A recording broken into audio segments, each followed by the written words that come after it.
Good morning student. मैं आपकी रेखा में आज मैं आपको अत्याचार भूगोल में कृषि का सेकंड पार्ट पढ़ाऊंगी। इससे पहले वाले भाग में मैंने आपको कृषि के प्रकार, प्रारंभिक जीविका निर्वाह, झूम कृषि, गहन जीविका कृषि, वाणिज्य कृषि, रोपण कृषि आदि के विषय में पढ़ाया था। आज हम आपको भारत की मुख्य फसलों के विषय में पढ़ाएंगे। मिट्टी, जलवायु और कृषि पद्धति में अंतर के कारण देश के विभिन्न क्षेत्रों में अनेक प्रकार की खाद्य और अखाद्य फसलें पाई जाती। यानी भारत में जो मुख्य फसलें हैं, खाद्य फसलें और अखाद्य फसलें दो प्रकार की होती है। खाद्य फसलें भी दो प्रकार की होती है, अनाज से और दूसरी गैर अनाज से संबंधित। तो आज हम खाद्य फसलों में अनाज वाली फसलों के विषय में पढ़ेंगे, जैसे चावल है, गेहूं है, मोटे अनाज है, ज्वार, बाजरा, मक्का, दालें आदि के विषय में। तो जिसमें सबसे पहले आपका आता है चावल। भारत चावल का दूसरा सबसे बड़ा उत्पादक देश है। अब प्रश्न आता है कि मैम पहला कौन सा है, तो प्रथम में चीन आता है आपका। तो भारत चावल का दूसरा सबसे बड़ा उत्पादक देश है। यह एक प्रमुख खाद्यान्न फसल है। यानी भारत की आधी से अधिक जनसंख्या 60 से 70% जनसंख्या जो है आपकी चावल खाद्यान्न खाती है। चावल को उगाने के लिए 25 सेंटीग्रेड से अधिक तापमान की आवश्यकता होती है। यानी अधिक तापमान की आवश्यकता होती है। चावल के लिए 100 सेंटीमीटर से भी ज़्यादा की वर्षा होती है। यानी 100 सेंटीमीटर से 150 सेंटीमीटर के बीच चावल की खेती के लिए वर्षा की आवश्यकता होती है। चावल के लिए जलोढ़ मृदा की आवश्यकता होती है। यानी उपजाऊ मिट्टी की आवश्यकता होती है। जलोढ़ मृदा आपकी नदियों द्वारा, बाढ़ द्वारा लाई गई क्षेत्रों में बिछी होती है या डेल्टाई क्षेत्रों में जल मिट्टी पाई जाती है। यह एक खरीफ की फसल है। यह भारत के किन क्षेत्रों में पाई जाती है, जैसे आप इस नक्शे में देख रहे हैं, जिन क्षेत्रों में ये क्षेत्र क्या है आपकी जलोढ़ मृदा पाई जाती है, यहाँ पर इन्हीं क्षेत्रों में आपकी चावल की पैदावार अधिक होती है। जो डार्क है वो मुख्य क्षेत्र है, यहाँ पर चावल अधिक पैदा किए जाते हैं। आपके ये क्षेत्र है, यहाँ पर गौड़ यानी कम चावल पैदा किए जाते हैं। अब आता है कौन कौन से क्षेत्र हैं। तो चावल उत्तर और उत्तर पूर्वी मैदानों, तटीय क्षेत्रों और डेल्टाई प्रदेशों में उगाया जाता है। जैसे कि हमने अभी आपको नक्शे में दिखाया, उत्तर पूर्वी क्षेत्रों, डेल्टाई क्षेत्रों, उत्तर क्षेत्र में, इनमें आपकी चावल की पैदावार की जाती है। नहरों के जाल और नलकूपों की सघनता के कारण पंजाब, हरियाणा, पश्चिमी उत्तर प्रदेश और राजस्थान के कुछ भागों में भी वर्षा वाले क्षेत्रों में चावल की फसल को उगाना संभव हो गया है। लेकिन ज़्यादातर ये चावल जो है आपके डेल्टाई क्षेत्रों में पैदा किए जाते हैं। पश्चिम बंगाल है, उड़ीसा है, तमिलनाडु है, आंध्र प्रदेश है, इन क्षेत्रों में चावलों की पैदावार ज़्यादा की जाती है। दूसरा आपका मुख्य खाद्य फसल आती है गेहूँ। गेहूं दूसरी सबसे महत्वपूर्ण खाद्यान्न फसल है। आपकी चावल जो है आपकी दक्षिण भारत और पूर्वांचल क्षेत्रों की मुख्य फसल है खाने की।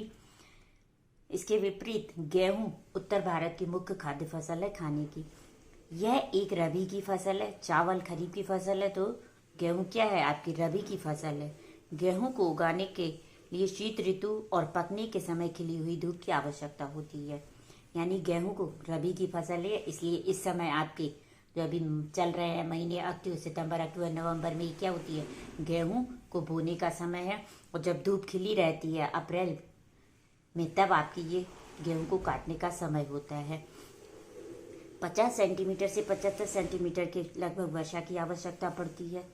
और भारत में ज़्यादातर गेहूं जो है आपका उत्तरी भारत, पंजाब, हरियाणा, उत्तर प्रदेश, ये तीन क्षेत्र जो है आपके भारत के लगभग 80%, 70 से 80% के बीच गेहूं पैदा करती हैं। शेष इन क्षेत्रों में क्या है, गेहूं कम पैदा की जाती है।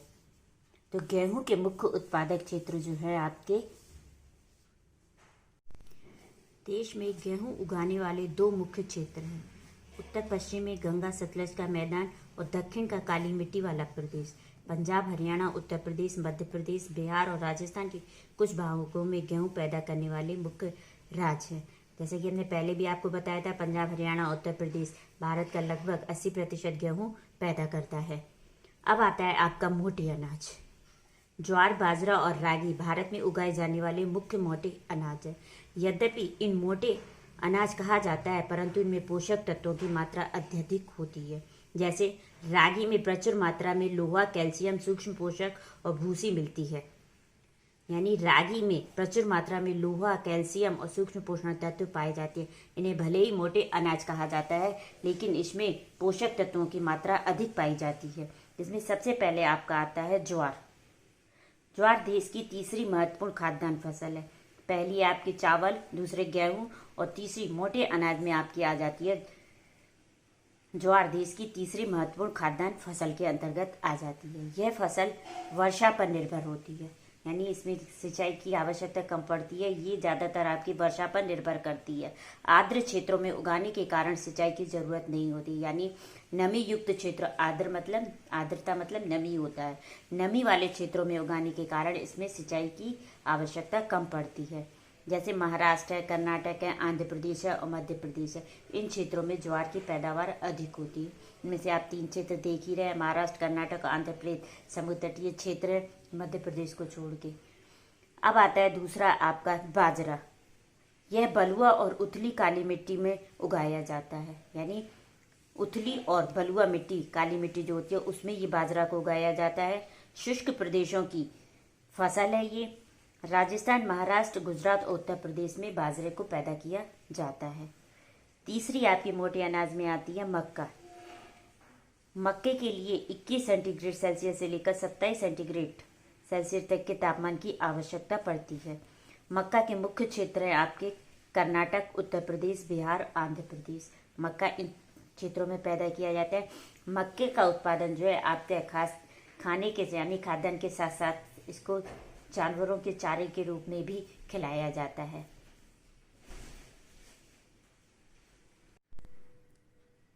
एक और बात, मक्का की खेती पुरानी जलोढ़ मिट्टी में अच्छे प्रकार से की जाती है।